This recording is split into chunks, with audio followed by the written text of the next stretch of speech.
இந்த வீடியோவினூடாக நாம் எடுத்துக்கொள்ளக்கூடிய தலைப்பு நபிகள் நாயகம் ஸல்லல்லாஹு அலைஹி வஸல்லம் அவர்களின் வாழ்க்கை வரலாறு சுருக்கமாக. நபிகள் நாயகம் ஸல்லல்லாஹு அலைஹி வஸல்லம் அவர்கள் கிறிஸ்துக்கு பின் 570ஆம் ஆண்டு மக்காவிலே குறைசி கோத்திரத்தில் பிறந்தார்கள்.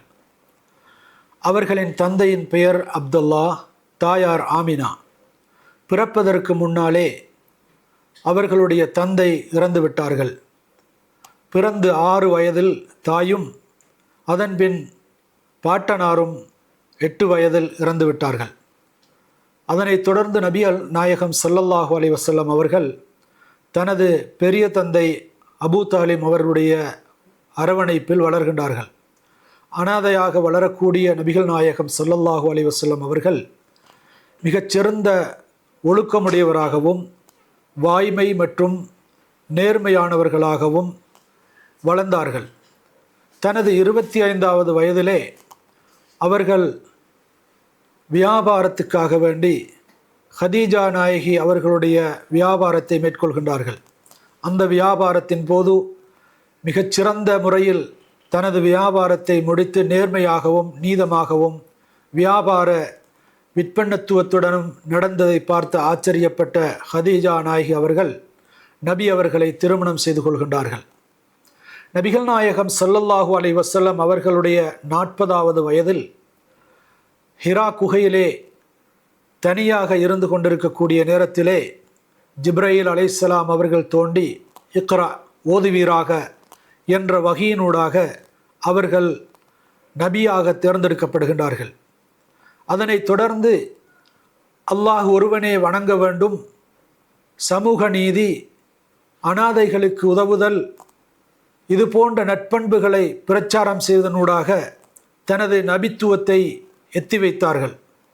இரகசியமாக 3 வருடங்கள் தனது பிரச்சாரத்தை மேற்கொள்கின்றார்கள். அதனைத் தொடர்ந்து அல்லாஹுடைய உத்தரவின் பேரில் தன்னுடைய பிரச்சாரத்தை பகிரங்கப்படுத்தி தனது சமூகத்துக்கு மத்தியில் வைத்த நேரத்திலே அந்த தன் சார்ந்த சமூகம் நபிகள் நாயகம் ஸல்லல்லாஹு அலைஹி வஸல்லம் அவர்களை எதிர்த்து அவர்களுக்கு பல இன்னல்கள் செய்து அவர்களை நிராகரித்தார்கள்.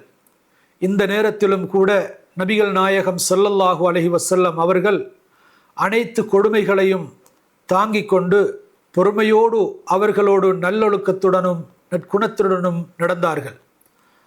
அதனைத் தொடர்ந்து தாயிஃபுக்கு சென்று தாவா பிரச்சாரம் செய்தார்கள். அங்கு மக்களால் கல்லினால் எறியப்பட்டு இரத்தம் ஓடும் அளவுக்கு சித்திரவதை செய்யப்பட்டார்கள். அந்த நேரத்திலும் கூட அல்லாஹ் மக்ஃபிர் லி கௌமி, யா அல்லாஹ் எனது சமூகத்தை மன்னிப்பாயாக என்ற நபி அவர்களுடைய அந்த இரக்க குணத்தையே வெளிப்படுத்தினார்கள். தனது 53வது வருடத்திலே வயதிலே மதீனாவுக்கு ஹிஜ்ரத் செய்தார்கள்.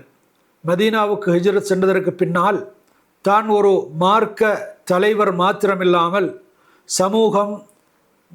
சமூக நீதியை அமுல்படுத்தல், சமூக ஒற்றுமை பறைசாற்றல் போன்ற எல்லா விதமான அரசியல் ரீதியான ஒரு தலைவராகவும் நபிகள் நாயகம் ஸல்லல்லாஹு அலைஹி வஸல்லம் அவர்கள் திகழ்ந்தார்கள். மதீனாவிலே நபிகள் நாயகம் ஸல்லல்லாஹு அலைஹி வஸல்லம் அவர்கள் 10 வருடங்களாக தனது மார்க்க பிரச்சாரத்தை செய்கின்றார்கள். மதீனாவிலே இருக்கக்கூடிய நேரத்திலே ரசூலுல்லாஹி ஸல்லல்லாஹு அலைஹி வஸல்லம் அவர்களுக்கு முழுமையாக அல் குர்ஆன் வழங்கப்படுகின்றது. தனது 10வது வருடத்தில் அல்லாஹுடைய உத்தரவின் பேரில் ஹஜ்ஜுடைய கடமையை நிறைவேற்றுகின்றார்கள். அதே போன்று நபிகள் நாயகம் ஸல்லல்லாஹு அலைஹி வஸல்லம் அவர்கள் ஹஜ்ஜுடைய அந்த மைதானத்திலே வைத்து இறுதி பேருளையில் தனது மார்க்கம் பூரணமாக்கப்பட்டு விட்டது என்ற செய்தியை மக்களுக்கு அறிவிக்கின்றார்கள். தான் ஹஜ்ஜு செய்யக்கூடிய நேரத்திலே 1 லட்சத்துக்கு மேற்பட்ட சஹாபாக்கள் தங்களோடு ஹஜ்ஜி யாத்திரைக்காக சென்றிருந்தார்கள். அந்த ஹஜ்ஜத்துல் வதா பேருரையிலே நபிகள் நாயகம் ஸல்லல்லாஹு அலைஹி வஸல்லம் அவர்கள் அல்லாஹுடைய மார்க்கம் முழுமையாக்கப்பட்டு விட்டது என்ற அந்த வசனத்தை ஓதி காட்டினார்கள். அதற்கு பின்னால் அங்கு மக்களுக்கு பேருரை நிகழ்த்தி சமூகத்தில் இருக்கக்கூடிய எல்லா விதமான மார்க்க சட்டத்திட்டமாக இருந்தாலும் சரி, அதே போன்று ஏனைய பழக்க வழக்கங்களாக இருந்தாலும் சரி, அனைத்தையும் அந்த ஹஜ்ஜத்துல் வதாவிலே தெளிவுபடுத்தினார்கள்.